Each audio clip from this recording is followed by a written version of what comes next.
ఇక బేషరతుగా రుణమాఫీ చేస్తామని చంద్రబాబు నాయుడు చెప్పారని ఆ మాటలు సభకు చూపిస్తానని ప్రతిపక్ష నేత జగన్మోహన్ రెడ్డి అన్నారు.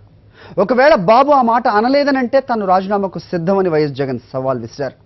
చంద్రబాబు రాజీనామాకు సిద్ధమేనా అని జగన్ సవాల్ విసరడంతో ప్రభుత్వం ఇరుక్కున పడినట్లయింది.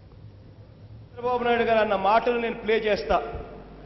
వ్యవసాయ రుణాలన్నీ పూర్తిగా బేషరతుగా మాఫీ చేస్తాను అని అన్నాడా లేదా అన్నది నేను ప్లే చేస్తా. చంద్రబాబు నాయుడు గారు అనలేదు అని అంటే నేను రాజీనామా చేస్తా.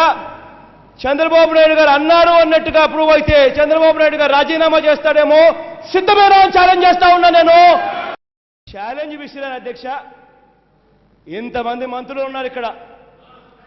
చంద్రబాబు నాయుడు గారు ఏదైతే చెప్పారో నేను ప్లే చేస్తా. ఇదే సభలో ప్లే చేస్తా. వ్యవసాయ రుణాలన్నీ పూర్తిగా బేషరతుగా మాఫీ చేస్తాను అని చంద్రబాబు నాయుడు గారు అన్నారు. బ్యాంకుల్లో పెట్టిన బంగారం ఇంటికి రావాలన్నా నేను. బాబు ముఖ్యమంత్రి కావాలన్నారు.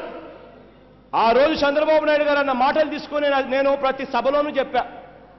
చంద్రబాబు నాయుడు గారు వ్యవసాయ రుణాలన్నీ కూడా పూర్తిగా బేషరతుగా మాఫీ చేస్తానన్నాడు. 87,612 కోట్ల రూపాయలు ఉన్నాయి అని చెప్పి ఎస్ఎల్బీసీ రికార్డ్స్ అన్ని చూపిస్తూ నేను ప్రతి మీటింగ్లోనూ చెప్పా.